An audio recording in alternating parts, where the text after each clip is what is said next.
আসসালামু আলাইকুম। Study plan, statement of purpose, যেটার কারণে আপনার ভিসা হবে অথবা ভিসা রিজেকশনের সবচেয়ে বড় একটা কারণ হয়ে দাঁড়াতে পারে আপনার স্টাডি প্ল্যান। তো স্টাডি প্ল্যান অথবা স্টেটমেন্ট অফ পারপাসটা কি, যারা স্টুডেন্ট ভিসা অ্যাপ্লাই করবেন তাদের জন্য স্টাডি প্ল্যান, এবং এটা স্টেটমেন্ট অফ পারপাসও বলে, এবং যারা ভিজিট ভিসা অন্যান্য ভিসার ক্ষেত্রে অ্যাপ্লাই করবেন তাদের জন্য এটা স্টেটমেন্ট অফ পারপাস ও লেটার অফ ইন্টেন্ডেন্স যেটাকে বলে আর কি। তো এনিওয়ে, স্টাডি প্ল্যান খুব গুরুত্বপূর্ণ একটা জিনিস আপনার ভিসার ক্ষেত্রে। আপনি যখন ভিসা অ্যাপ্লিকেশন করবেন স্টুডেন্ট ভিসায়, তখন আপনার প্রথম যে পেজটা যাবে সেটা হচ্ছে স্টাডি প্ল্যান। এটা হচ্ছে আপনার জীবনের রিফ্লেকশন, আপনার কানাডার সাথে আপনার জীবনের রিফ্লেকশনটা হচ্ছে স্টাডি প্ল্যানটা। এটা যদি ঠিকঠাকভাবে না থাকে, আপনার ভিসা অ্যাকসেপ্ট করার কোনো কারণ আমি নিজেই দেখতে পাচ্ছি না। কারণ এই পেজটা দেখে আপনার ফাইল ওরা ঢুকবে, এবং আমি ধারণা করি মাঝে মধ্যে যে এই পেজটা পড়ার পরে যদি তাদের কাছে এটা ফিসি মনে হয়, তাহলে তার ভিতরে ঢুকবে না। আচ্ছা, আর একটা কথা বলি, ভিডিও শুরুতেই বলে রাখি, স্টাডি প্ল্যান হচ্ছে একটা পেজ যেটা হচ্ছে খুব গুরুত্বপূর্ণ আমাদের জন্য। একটা পেজ ওদের জন্য এটা পুরো ফাইলের সবচেয়ে গুরুত্বপূর্ণ বিষয়, কারণ এটা দেখেই ওরা বুঝতে পারবে যে এই কারণ ওরা তো ভাই আপনাদেরকে দেখতেছে না, আপনার সাথে সে কথা বলতেছে না, এখানে কোনো ভিসা ইন্টারভিউ হয় না। এই লেটারটা মনে করেন একটা কাইন্ড অফ আপনার একটা ইন্টারভিউ, যেখানে সে কোয়েশ্চেন করার কথা ছিল, এই কোয়েশ্চেন না করে এটা পরে পরে সে আপনার আনসার দেখতেছে। কোয়েশ্চেন করলে আপনি তো আনসার দিবেন, তাই না? এই আনসার তো মুখে বলবেন, মনে করেন আপনি লিখছেন, যাচ্ছে। সো এই হচ্ছে স্টাডি প্ল্যানটা।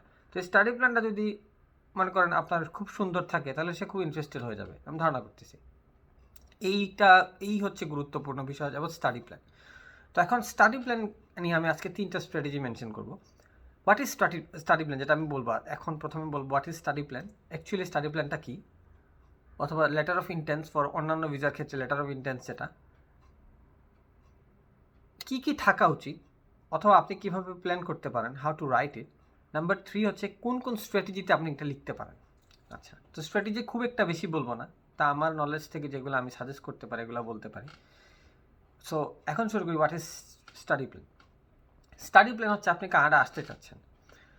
তো কানাডা যে আপনি কেন আসতেছেন, আপনি তো ডাইরেক্ট ফাইল সাবমিট করলে হবে না।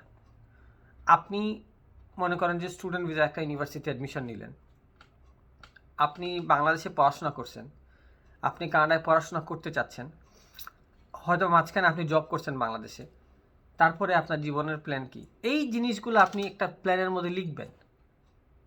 এই জিনিসগুলো আপনি সুন্দর করে লিখতে হবে, এটাকে বলে স্টাডি প্ল্যান। এখন ফরম্যাটিংটা কি, ফরম্যাটিং নিয়ে আমার ভিডিও দেওয়া আছে, এসওপির একটা ভিডিও, আমার পুরনো ভিডিও কয়েক মাস আগে আমি করছিলাম, এটা আপনারা দেখতে পারেন। এটা আমার যে স্টাডি প্ল্যানটা, ওইটা সুন্দর করে আমি রিফ্লেক্ট করে আমি এটা দিছি, আমি পুরো সুন্দর করে ফরম্যাটিং করে দেখাইছি যে কীভাবে আমার স্টাডি প্ল্যান আমি লিখছি। So how should you write, এই ফরম্যাটটা ফলো করে, এটা আমার একটা ফরম্যাট দিয়েছে। সো ফরম্যাটিং নিয়ে কথা বলবো না, আমি আপনাকে বোঝানোর জন্য কথা বলবো যে স্টাডি প্ল্যান বিষয়টা আমরা কীভাবে হ্যান্ডেল করা উচিত। আচ্ছা, তো আমি বললাম যে আপনার জীবনের যে রিফ্লেকশনটা সেটা যাবে কানাডার সাথে, আপনার অ্যাফিলিয়েশনটা কি, আপনি কেন যাচ্ছেন কানাডায়, তারপরে আপনার জীবনের প্ল্যান কি, এই জিনিসটা সুন্দরভাবে রিফ্লেক্ট হইতে হবে স্টাডি প্ল্যানে। আচ্ছা, তো স্টাডি প্ল্যান কী সেটা আমি এক্সপ্লেন করলাম। এখন আমি আপনাকে এক্সপ্লেন করবো স্টাডি প্ল্যানে কী কী থাকা উচিত, অথবা যেগুলো না থাকলে আপনার স্টাডি প্ল্যানটা ইনকমপ্লিট, অথবা ভিসা রিজেকশনের কিছু কারণ হইতে পারে ওই জিনিসগুলো না থাকলে। তো মনে করেন যে স্টাডি প্ল্যানটা আপনি কিভাবে লিখবেন, একটা এক্সাম্পল ধরি। মনে করেন মিস্টার রহমান, উনি কানাডা আসতে চাচ্ছেন, উনি বাংলাদেশে ব্যাচেলার করলেন, বিজনেসে ব্যাচেলার করলেন, উনি এইচআরের উপরে, উনি বাংলাদেশে এইচআরের উপরে বিজনেসে ব্যাচেলার করলেন। তারপরে উনি কি করলেন, উনি বাংলাদেশে একটা জব করলেন, মার্কেটিংয়ের উপরে জব করলেন। আপনি দেখেন, মিস্টার রহমান বাংলাদেশে ব্যাচেলার করলেন এইচআরের উপরে, তারপর উনি একটা জব পাইলেন কিসের উপরে, মার্কেটিংয়ের উপরে। তারপর উনি চিন্তা করলাম কানাডা চলে যাই, দেখলাম অনেক ভিডিও দেখলাম, শ্যামল ভাইয়ের ভিডিও দেখলাম, ভালো লাগলো, let's try for Canada, student ভিসার জন্য অ্যাপ্লাই করি। তাহলে ঠিক আছে, উনি কী করলেন, সামহাও একটা জব ম্যানেজ করলেন, মানে একটা ডিগ্রি ম্যানেজ করলেন কানাডাতে, একটা অফার লেটার পাইলেন, উনি একটা ডিপ্লোমা পাইলেন, মনে করেন যে উনি একটা পোস্ট গ্রাজুয়েট ডিপ্লোমা পাইলেন ম্যানেজমেন্টের উপরে, অথবা উনি চিন্তা করলেন আমি মাস্টার্স করবো ম্যানেজমেন্টের উপরে। দেখেন আপনি, উনি এইচআরে করছেন ব্যাচেলার, উনি জব করলেন মার্কেটিংয়ে, এখন অ্যাপ্লাই করতেছেন ম্যানেজমেন্টে। আপনারাই বলেন, সব বাদ, ভিসা অফিসার বাদ, আমি স্যামুয়েল বাদ, আপনিই বলেন আপনি এই জিনিসটারে কীভাবে চিন্তা করবেন, আপনি এই জিনিসটা কীভাবে চিন্তা, উনি পড়ছে এই এইচআরে, জব করতেছে মার্কেটিংয়ে, যাচ্ছে ম্যানেজমেন্টে, এটা আপনি এখন এখন আপনি এটা ইয়েতে কীভাবে মেনশন করবেন আপনার রেজিউমিতে, স্টাডি প্ল্যানে কোনো মিল হচ্ছে?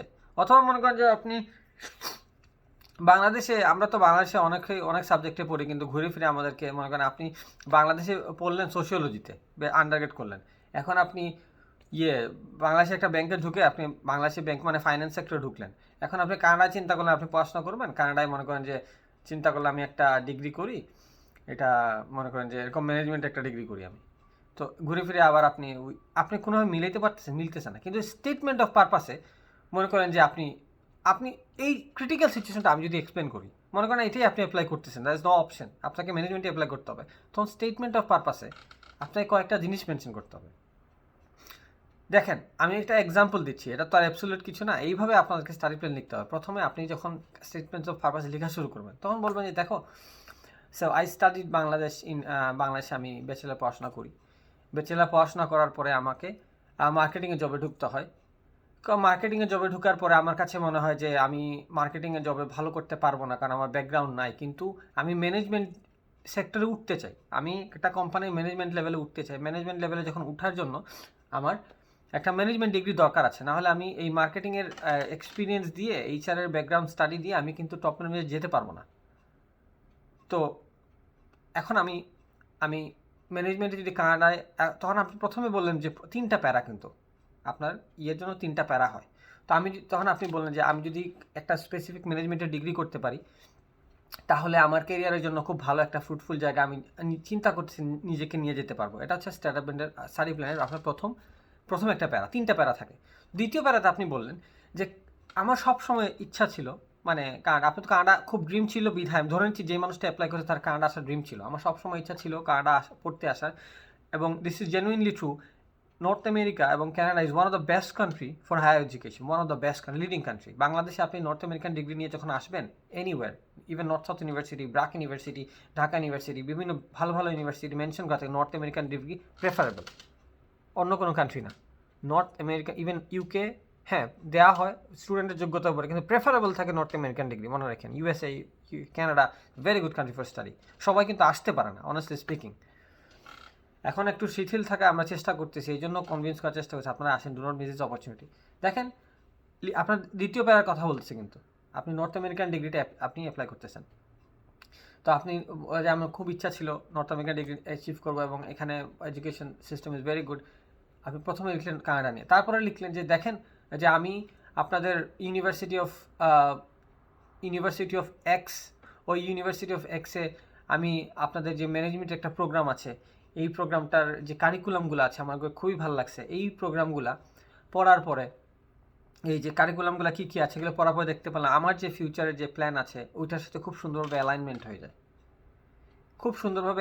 হয়ে যায়, এবং আমি এই অ্যালাইনমেন্টের মাধ্যমে আমি যখন পড়াশোনা করব তখন আমি দেশে ব্যাক করার পরে আমি খুব ভালো একটা জায়গায় যেতে পারবো। আমার যে চাকরির যে প্ল্যান আছে, আমি মার্কেটিংয়ে যে জব করতেছি, ফিউচারে যে আমার যে কেরিয়ার যে প্ল্যানটা আছে, পার্সিউ করার যে ইচ্ছা আছে, এই পার্সিউ করার ইচ্ছার ক্ষেত্রে দেখেন আপনার জীবন কিন্তু শুরু হয় নাই, আপনি গ্র্যাজুয়েশন শেষ করছেন, আপনি 2 বছর চাকরি করছেন, আপনার সারা জীবন বাকি। কানাডিয়ানরা কিন্তু 90 বছর 80 বছর চিন্তা করে এবং 60 ইয়ার্স পর্যন্ত তার একটা কর্পোরেট প্ল্যান। ওদের কর্পোরেট প্ল্যানটা আমাদের জীবনে এরকম না। আমরা যে বাংলাদেশে আছি না, আমার বয়স যদি 30 হয়ে যায় তাহলে আমরা দাঁড়িয়ে রেখে বাংলাদেশে মনে করি জীবনটা শেষ, আমরা আল্লাহ আল্লাহ করতেছি আর বেশি দিন নাই, জীবনের অর্ধেক শেষ হয়ে গেলো, বিয়ে করলে তো শেষ। কিন্তু ওরা কিন্তু 60 ইয়ার্স থেকে ওদের লাইফটা শুরু করে, ওরা স্টিল ওয়ার্ক স্টিল দে আর 60। হ্যাঁ এখন এই না, তার মানে এই বয়সে তারা কী করে, they enjoy their every single day. আমি স্যামুয়েল কী করতেছি, কানাডায় লেবার ওয়ার্ক করতেছি, কেন জানেন? আমি 5 বছর পরে ল্যাম্বরগিনি কিনবো, 10 বছর পরে এই করবো সেই করবো, এটার জন্য আমি আজকে আমার জীবন শেষ করে ফেলতেছি। তাদের they live their every single day. হ্যাঁ, রিলিজিয়াস পার্সপেক্টিভে কথা যাচ্ছি না আমরা, এখন আমরা জীবন বৃত্তান্ত নিয়ে কথা বলছি। দেখেন they enjoy their every single day. So তাদের জন্য এই জিনিসটা খুব গুরুত্বপূর্ণ যে আপনি আপনার কেরিয়ার পার্সু করার জন্য, আমি কিন্তু স্টাডি প্ল্যানের রেফারেন্সে কথাগুলো বলতেছি। দেখেন আপনি কেরিয়ার প্ল্যান পার্সু করার জন্য আপনি যে আপনি কানাডায় পড়তে আসতে পরে দেশে যে বেক করে কথাটা বলছেন, it means a lot to them, it means a lot to your profile, you have a good plan. আচ্ছা, এই জিনিসটা থার্ড প্যারাতে আপনি কী বলতে পারেন, এটাগুলো আসা আমার নিজের জাজমেন্ট থেকে, আমার ওপিনিয়ন। থার্ড প্যারাতে আপনি বলবেন যে দেখেন আমি কানাডা ডিগ্রিটা নেওয়ার পরে আমাকে দেশে এসে ভালো একটা জায়গায় যেতে হবে, আমি বর্তমানে যে চাকরি করতেছি এই চাকরিটা আমার খুব ভালো পজিশনে আমি এক্সপেক্ট করতে যাব, অথবা আমার কিছু ভালো কর্পোরেটে যাওয়ার ইচ্ছা আছে, অথবা মনে করেন আপনি বাবা মার একমাত্র ছেলে। এই জিনিসটা আমার মতে খুব স্পেসিফিক্যালি সুন্দর করে মেনশন করা উচিত যে আমি বাংলাদেশে, আমার ফ্যামিলি আমার উপর ডিপেন্ডেন্ট, আমার ফ্যামিলি অনেক প্রপার্টি আছে আমার, অথবা যদি ফ্যামিলি বিজনেস থাকে সুন্দর করে মেনশন করবেন, I want to take over my family business, but for that reason I need some experience, for that reason I need some degree. অথবা আপনি বলতে পারেন যে আমি তোমাদের এই ইউনিভার্সিটির প্র্যাকটিক্যাল কিছু ইয়ে আছে, যে ফিল্ডের এক্সপিরিয়েন্স আছে, যেমন কোঅপ যেটাকে বলে ইন্টার্নশিপ, আমি যদি এই জিনিসটা মানে ওইখানে পারসিউ করতে পারি, তাহলে আমি বাংলাদেশে সেই জিনিসটা ইমপ্লাই করে আমার বিজনেসটাকে ভালো জায়গায় নিতে পারবো। তো থার্ড জিনিসটাতে বলবেন আপনার দেশে ব্যাক করার reason, why you are coming back to this country, this is one of the most important thing, যে জিনিসটা আমরা অনেকে মেনশন করতে ভুলে যায় অথবা কমপ্লিট থাকে না। তো দেখেন আমি প্রত্যেকটা জিনিস আপনাকে 3টা প্যারা মানে একটু মানে স্টোরি ওয়াইজ বলার চেষ্টা করলাম। দেখেন এই জিনিসগুলো আমি কিন্তু কোনো ফরম্যাট বলি নাই, আমি কিন্তু কোনো অ্যাবসলিউট রেফারেন্স দিই নাই যে এই জায়গা থেকে আমি আসলে রেফারেন্সটা নিয়ে কথাগুলো বলতেছি, না, কোনো অ্যাবসলিউট রেফারেন্স না। এটা হচ্ছে স্টাডি প্ল্যান, হচ্ছে আপনি আপনাকে রিফ্লেক্ট করতেছেন, how you want to reflect your self, formatting follow করে রিফ্লেক্ট করতেছেন। এই যে স্টাডি প্ল্যানটা, এই জিনিসগুলো আপনার ইয়েতে থাকা উচিত। এখন মনে করেন লাস্টে এক্সপ্লেন করবো জিনিসটা, যে আপনার যদি এই জিনিসগুলো কিছুই না থাকে তাহলে কী হইতে পারে। আচ্ছা, তো এগুলো হচ্ছে আপনার স্টাডি প্ল্যান থাকে। এখন 3 নাম্বার যে পয়েন্টটা আমি মেনশন করবো সেটা হচ্ছে যে কী কী স্ট্র্যাটেজিতে লিখতে পারেন স্টাডি, এই জিনিসগুলো লিখতে। মনে করেন যে আপনি এই জিনিসগুলো আসলে লেখার আপনার ক্যাপাসিটি নাই, অথবা আপনি ইংলিশে এতটা কনফিডেন্ট ইনাফ না যে একটা ফাইল সাবমিট ভিসা অফিসার কাছে সাবমিট করবেন, আপনার একটা ভুল হওয়ার একটা প্রবাবিলিটি থাকতে পারে, তাই না? You have this like confusion, তাহলে আমি টেল ইউ সামথিং, হেল্প নেন না, কারো হেল্প নেন। এখন মনে করেন যে ঠিক আছে, আপনি সামহাও একটা স্টাডি প্ল্যান লেখা হলো, আপনি আমাকে বলতেছেন, দেখেন রাদার আপনি আমাকে সেন্ড করেন স্টাডি প্ল্যানটা, আপনি আমার সাথে 5 মিনিট কথা বলেন, 2 মিনিট কথা বলেন, 2 মিনিট কথা বলে আপনি আমাকে বলেন ভাইয়া this is my study plan, যে আমি বাংলাদেশে আমি এই সাবজেক্টে পড়ছি, আমি এই সাবজেক্টে অ্যাপ্লাই করতেছি, এবং আমি এই কারণে বাংলাদেশে ব্যাক করে ফেলবো। এই জিনিসটা হচ্ছে সামারি। আপনার সামারিটা ইম্পর্ট্যান্ট, সামারিটাকে কীভাবে লিখছেন সেটা ফ্যাক্টর না, ইন মাই ওপিনিয়ন। একটা হ্যাঁ ফ্যাক্টর অবশ্যই, যে ভুল ভাল লিখলে তো হবে না, বাট মনে রাখবেন আপনার সামারিটা হচ্ছে মোস্ট ইম্পর্ট্যান্ট থিং। এখন একটা স্ট্র্যাটেজি হচ্ছে আপনি কোনো এক্সপার্ট কোনো মানুষের কাছে, যে মানুষটা আপনার ইংলিশে দক্ষ, যে মানুষটা আপনার ওনার এক্সপিরিয়েন্স লিখার এক্সপিরিয়েন্স আছে, অথবা আপনি ধরে নিচ্ছেন এই মানুষটার এই জিনিসটা আপনার জিনিসটা সুন্দর করে লিখতে পারবে, তার হেল্প নিতে পারবে। বাট কথাগুলো প্রত্যেকটা পিন বাই পিন আপনার জানা থাকতে হবে, কী কথা এখানে আপনার জীবনের রিফ্লেকশন, অথবা ওই মোমেন্টে আপনার ওনার সাথে থাকতে হবে। একটা পয়েন্ট। আরেকটা পয়েন্ট হচ্ছে আমি যেটা চিন্তা করি মাঝে মধ্যে, যে আমরা এইভাবে লিখতে পারি যে প্রথমে আপনি কি লিখবেন জিনিসটা একটা বাংলা একটা স্টোরি লিখেন। Study plan have to be in 1 page. আপনি একটা স্টোরি বাংলা একটা পেজে লিখেন, কি কি আপনি পুরো স্টোরিটা লিখেন, আপনার জীবনের স্টোরিটা, দেখো আমি এই করছি জীবনে, এই কারণে কানাডা যেতে যাচ্ছি, এই কারণে বাংলাদেশে ব্যাক করবো, 3টা প্যারা লিখার পরে তারপর এটা রিফ্লেক্ট করে আপনি একটা স্টাডি প্ল্যানে নিয়ে যান। এই 2টা স্ট্র্যাটেজি, আইদার কারো হেল্প নেন অথবা আপনি নিজে বাংলায় লিখেন। আর third but not the least, সেটা হচ্ছে যে last but not the least, সেটা হচ্ছে যে আমি বলবো আপনাদেরকে নিজে তো লিখবেনই, নিজে লেখা বেস্ট স্ট্র্যাটেজি। যদি আপনার উপর নিজের উপর কনফিডেন্স থাকে অবশ্যই লিখেন, অবশ্যই। আমি নিজে লেখার পরে এটাকে প্রুফ রিডিং বলে, প্রুফ রিডিং। আমি লেখার পরে আমি আমার ফ্রেন্ডের কাছে বারবার শরণাপন্ন হয়েছি, আই টেকেন সাম হেল্প, কারণ এটা হচ্ছে নিজের জিনিস তো ঠিকঠাকভাবে রিফ্লেক্ট হচ্ছে, আপনি যে কনফিডেন্ট না। তো আপনি যদি নিজের উপর কনফিডেন্ট থাকেন, আমার সাজেশন থাকবে go for a proof reading. Proof reading is the forge কাজ আছে না আমাদের ইসলামে, যে মিস করা যাবে না। Forge is proof reading, proof reading করতে হবে, লিখার পরে দেখতেই হবে, নিজে দেখেন, কাউকে একজন দুইজনকে দেখাবেন, বাট প্রুফ রিডিংটা যেন থাকে। টাইপও মানে একটা লেটারে যেমন নেইমের জায়গায় NAM বাদ দিয়ে দিলেন, টাইপও হওয়া একবারে হারাম আর কি, হইতেই পারে না, টাইপও বলে কোনো কিছু থাকবে না, সব ক্লিয়ার, একটা যেন ভুল না হয়। আচ্ছা, এটা হচ্ছে 3 নাম্বার। এখন আমি বলি, যখন আমি কিন্তু খুব ক্রিটিক্যাল একটা কেস আপনাকে এক্সপ্লেন করছি স্টাডি প্ল্যানের ক্ষেত্রে, যে সে পড়ছে HR-এ, জব করছে মার্কেটিংয়ে, যাচ্ছে। এখন যদি আপনি বাংলাদেশে বিজনেসে পড়াশোনা করেন, বাংলাদেশে বিজনেসে পড়াশোনা করলেন, মার্কেটিংয়ে, আপনি জব করলেন মার্কেটিংয়ে, কানাডাতে মাস্টার্স করতেছেন মার্কেটিংয়ে, আসতে চাচ্ছেন, ভাই আপনার স্টাডি প্ল্যান একদম পানির মতো সহজ। এটা নিয়ে পেঁচানোর এই স্টাডি প্ল্যান সুন্দর করে রিফ্লেক্ট করলে ওয়ান অফ দ্য থিং আপনার বেস্ট থিং আপনার ভিসার অ্যাপ্লিকেশনে। যেমন আপনি দেখেন, আপনি বলবেন যে আমি বাংলাদেশে ম্যানেজমেন্টে পড়ছি, আমি বাংলাদেশে চাকরির জন্য মার্কেটিংয়ে 2 বছর চাকরি করছি। এখন দেখতেছি যে আমার চাকরিতে ভালো পজিশনে যাইতে হলে আমাকে একটা ডিগ্রি পার্সু করতে হবে। তারপরে সেকেন্ড প্লেয়ার থেকে বললেন যে আমার এই কানাডার এই ইউনিভার্সিটির ডিগ্রিটা আমার পছন্দ হয়েছে এবং definite north America is very good for study. তারপরে আমি বাংলাদেশে ব্যাক করে আপনার কী plan? You have to show a plan, you have to show your career plan. কেন আপনি কানাডাতে এই মাস্টার্স ডিগ্রিটা করতে চাচ্ছেন অথবা এই পোস্ট গ্রাজুয়েশন ডিপ্লোমাটা করতে চাচ্ছেন? I hope you guys understand যে স্টাডি প্ল্যানটা একটা আর্টিস্টিক ওয়েতে আপনার যাবে। এখন আর একটা কথা বলি, আপনি আপনার স্টাডি প্ল্যানের মধ্যে আপনি বললেন আপনি এই কাজ করছেন, যে আপনার লাইফে আপনি এই কাজ করছেন, এই জিনিসের জন্য আপনার আছে, তো আপনার রেজিউমিতে যেন এই জিনিসগুলো একটু মেনশন করা থাকে।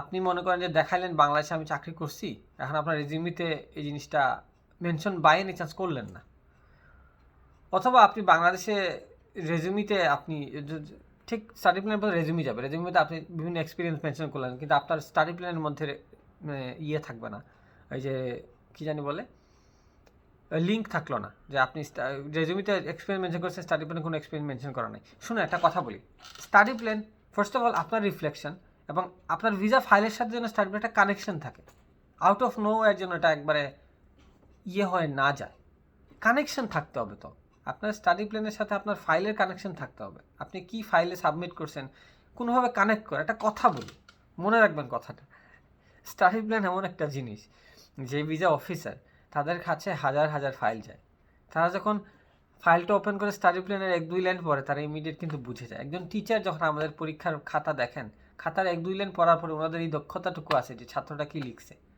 বুঝছেন? যেটা শুরুতেই বলছিলাম যে আপনি রান্না করার পরে মুখে দেওয়ার পরেই কিন্তু আপনি বুঝতে পারেন খাবারটা কেমন হয়েছে, বুঝছেন? এই হচ্ছে জিনিসটা, যে স্টাডি প্ল্যান আপনি কি লিখতেছেন এবং কিভাবে লিখতেছেন এবং কাউকে দিয়ে লিখাইছেন কিনা ওরা দেখলেই বুঝতে পারবে, এবং আপনার স্টাডি প্ল্যানটা কতটুকু মন থেকে আসছে। একটা কথা আছে না, মন থেকে লেখা, আপনি যখন মন থেকে লিখবেন সে দেখলেই বুঝতে পারবে। হ্যাঁ, হয়তো বা কোনো কারণে যদি তার কাছে কমপ্লিট ক্লিয়ার না হয় সে একটু কনফিউশনে থাকবে, বাট মনে রাখবেন স্টাডি প্ল্যানটা এমনভাবে লিখবেন যাতে সে বুঝতে পারে যেটা আপনি লিখছেন। আপনি আরেকটা কথা মনে রাখবেন, স্টাডি প্ল্যান কিন্তু কোনো এসে না যে আরে লিখে দিই, একটা এসে লিখে দিলাম। It's one of the very important is I'm complete clear video করলাম, this is my second video on one single topic, মনে রাখেন এটা খুবই ইম্পর্টেন্ট জিনিস। সো এটাকে কোনোভাবে ইগনোর, প্রথম পেজ যাচ্ছে কিন্তু এটা পড়ার পরে সে ভিতরে যাবে, এটা পড়ার মধ্যে যদি কোনো ঝামেলা থাকে আপনার ক্লিয়ার না, কিন্তু মনে করেন এখন আমি ক্লিয়ার না বিষয়টা এক্সপ্লেন করি। আপনি স্টাডি প্ল্যান আপনি অ্যাপ্লাই করতেছেন ইউনিভার্সিটি, টপ র্যাঙ্ক ইউনিভার্সিটির এই সাবজেক্টে, কারণ আপনি স্টাডি প্ল্যানে ভালো করে ক্লিয়ার করলে মেনশন করলেন না কোনো কিছু, যে আপনি বললেন যে আমি তোমার কানাডা ইউনিভার্সিটিতে এই জায়গায় চান্স পেয়েছি, আমাকে অ্যাকসেপ্ট করে ফেলো। কেন তোমাকে সে অ্যাকসেপ্ট কেন করবে? মানে কেন তুমি যাইতে চাচ্ছ, ওয়াই? তো আপনি যেখানেই যান না কেন আপনার স্টাডি প্ল্যানের কারণে অনেক সময় ভিসা অ্যাকসেপ্ট হয়ে যেতে পারে, কারণ আপনি খুব সুন্দর করে তো স্ট্রংলি আপনার মনে করেন ফাইলে কিছু নাই, আপনার ফাইলে খালি আছে আপনার এডুকেশনাল ব্যাকগ্রাউন্ড, আপনার স্পন্সরশিপ, আর আপনি খালি রেজিউমি দিয়ে যেগুলো রিকোয়ার্ড ডকুমেন্ট ওগুলো দিয়ে অ্যাপ্লাই করে দিলেন, স্টাডি প্ল্যানটা খুব সুন্দর করে লিখলেন, but that's one of the big reason maybe they can accept you. আপনার ফাইলের একটা গুরুত্বপূর্ণ ওয়েট আমি মনে করি আপনার স্টাডি প্ল্যানটা সুন্দর করে লিখবেন, খুব বড় করে এক্সপ্লেন করার চেষ্টা করলাম, কারণ আসলে স্টাডি প্ল্যান নিয়ে যারা আমাকে কোয়েশ্চেন করেন ভাই স্টাডি প্ল্যানটা কীভাবে, আমি কিন্তু কাউকে ফোনে একজনকে বুঝাইতে পারবো না। এটা এমন একটা জিনিস আপনাকে ঠান্ডা মাথায় চিন্তা করে লিখতে হবে, লেখার পরে মানুষটা সে পড়বে, পরে আপনাকে সে রিফ্লেক্ট করার চেষ্টা করবে, এই হচ্ছে মানুষটা মিস্টার এক্স, সে বাংলাদেশে এই সাবজেক্টে পড়ছে, সে বাংলাদেশে এই জায়গায় চাকরি করছে, এখন সে আমাদের এই জায়গায় আসতে চাচ্ছে, আসার পরে সে কী করবে, সে বাংলাদেশে এই কারণে ব্যাক করবে। আচ্ছা ঠিক আছে, মেক সেন্স, তোমার এতটুকু ঠিক আছে। এখন যদি শুরুতেই আপনি বলেন আরে আমি তোমার এই ইউনিভার্সিটিটা পড়তে চাচ্ছি, আমার অ্যাকসেপ্ট করছে, তো অ্যাকসেপ্ট করছে তো কী হয়েছে, কেন অ্যাকসেপ্ট করছে, তুমি কেন পড়তে আসতে যাবা? ওদের কিন্তু ক্লিয়ার থাকে, কিন্তু আপনি পড়তে চাচ্ছেন ওদের কিন্তু ক্লিয়ার ডিরেকশন দেওয়া থাকে, একজন আমি মনে করি একটা ভিসার কিছুই ডিরেকশন দেওয়া থাকে, ওরা ডিরেকশন ফলো করবে। আপনার মধ্যে হাজার হাজার ফাইল তার কাছে যাচ্ছে, আপনাকে রিজেক্ট করলেও তার কিছু আসে যায় না, কেন আপনাকে সে অ্যাকসেপ্ট করবে? তো এই জিনিসটা আপনাদেরকে বুঝে শুনে অ্যাপ্লাই করা উচিত। স্টাডি ভিসা রিজেকশন এটা ইলাবোরেটিভ ভিডিও, এটা কোনো ইনফরমেটিভ ভিডিও না, এটা এক্সপ্লেনেটরি ভিডিও। সো এখানে কোনো ইনফরমেশন দেওয়া নেই, আপনাদেরকে মেন বোঝানোটা আমার মেন উদ্দেশ্য। সো ভিসা ফাইলের আগে স্টাডি পারপাসটা যেন ক্লিয়ার থাকে, এভরি লাইন মনে রাখবেন, একটা স্টাডি প্ল্যানের প্রত্যেকটা line have to have a meaning, have to have a meaning, যে এক পেজ লেখার জন্য লিখে ফেললে কিন্তু হবে না, রাদার অ্যাপ্লাই করেন না ভাই। যদি স্টাডি প্ল্যানটা মনের মতো না হয় অ্যাপ্লাই করেন না। আচ্ছা এখন ঠিক আছে, আমি স্টাডি প্ল্যান যদি অ্যাপ্লাই করবার কথা না, হ্যাঁ, তাহলে মিনিমাম একটা স্যাটিসফ্যাকশন নিয়ে একটা স্টাডি প্ল্যান বানায় অ্যাপ্লাই করেন, যাতে আপনার একটা স্যাটিসফ্যাকশন থাকে, না আমি লিখছি, যা যা লিখছি আমার জন্য কাজে আসবে, এটা চিন্তা করে আপনার স্টাডি প্ল্যানটা লিখে অ্যাপ্লাই করেন। তো ধন্যবাদ সবাইকে। আশা করি আপনাদের স্টাডি প্ল্যান নিয়ে আমার এই ভিডিওটা একটু ক্লিয়ার, কারণ হচ্ছে যে আসলে ভিসা ওপেন হয়ে যাচ্ছে খুব তাড়াতাড়ি, আপনারা স্টাডি প্ল্যান লিখে অ্যাপ্লাই করছে, এই জিনিসটা দেখা আমার মতে খুব জরুরি। আর যাদের কোনো কোয়েশ্চেন থাকে চেষ্টা করবেন আপনারা আমার ফেসবুক যে পেজ আছে, ফেসবুক পেজে এমডি ফেরদৌস খান স্যামুয়েল, এবং লিঙ্ক হচ্ছে facebook.com/samuelprofile। তো এখানে আপনারা আমাকে রিচ করতে পারেন, আমাকে রিচ করে আমার পার্সোনাল আর আমার ফেসবুক আইডি তো আছেই, তো আপনাকে ফেসবুক আইডিতে রিচ করতে পারেন। তো ধন্যবাদ সবাইকে, নেক্সট কোনো ভিডিওতে কথা হবে ইনশাল্লাহ। আর কানাডা দেখা হচ্ছে, best of luck. Canada open হয়ে যাচ্ছে খুব তাড়াতাড়ি, অপেক্ষায় আছে কবে আপনাদেরকে দেখবো কানাডায়। অনেক দিন থেকে আমি সাধনা করতেছি আপনাদেরকে কীভাবে কানাডা আসার জন্য হেল্প করতে পারে। আম ট্রাইং আ লট। তো আশা করি খুব তাড়াতাড়ি আমি আপনাদেরকে কানাডা দেখতে পারবো, এই অপেক্ষায় থাকলাম। ভুল করেন না, কানাডা অ্যাপ্লিকেশনের জন্য কোনো ভুল করেন না, সুন্দর করে প্ল্যান করে অ্যাপ্লাই করেন। আর সব দিক থেকে আমরা কানাডিয়ান অনেক আস্তে আস্তে, আমি যখন শুরু করছিলাম দেয়ার ওয়াজ নো ইউটিউবার, এখন অনেক ইউটিউবার আছেন, আস্তে আস্তে আপনাকে অনেকে আরও আসবেন। আমি am expecting when there start something it creates a lot of thing. তো আমি যেভাবে কাজ করতেছি আরও অনেক ভালো ভালো এখন ইউটিউবার ক্রিয়েট হয়ে গেছেন, আস্তে আস্তে আরও ইউটিউবার ক্রিয়েট হবেন। দ্যাট মিনস কি আপনাদের হেল্পের অনেক, আমি যখন কানাডা অ্যাপ্লাই করি আমার কোনো এই ইনফরমেশনগুলো ছিল না। এই যে আমি ঘ্যান করতেছি না 20-25 মিনিট থেকে, এরকম আপনাদেরকে নিয়ে এরকম কন্টেন্ট কেউ ক্রিয়েট করে না, আমার জন্য কন্টেন্ট ক্রিয়েট করে না, এই জন্য আমি আসলাম। হেলিফ্যাক্সে কোনো ইউটিউবার ছিল না, এখন আমি আসার পর আস্তে আস্তে আমাদের বাংলাদেশে অনেকেই আস্তে আস্তে started making contents. One of the thing একদে ভালো ভালো কন্টেন্ট ক্রিয়েট হয়ে যাবে। তো এইভাবে ইনশাল্লাহ আপনারা সাহায্যের অনেক হাত পাবেন। তো সুন্দর করে আপনারা অ্যাপ্লাই করেন যাতে ভিসাটা রিজেক্ট না হয়, অ্যাকসেপ্ট হয় ইনশাল্লাহ। বেস্ট অফ লাক, ইনশাল্লাহ কানাডা দেখা হবে। আর আমি তো আছি, subscribe my channel, share this content, যারা কানাডা অ্যাপ্লাই করবেন তাদের সাথে শেয়ার করেন। ধন্যবাদ সবাইকে, আসসালামু আলাইকুম।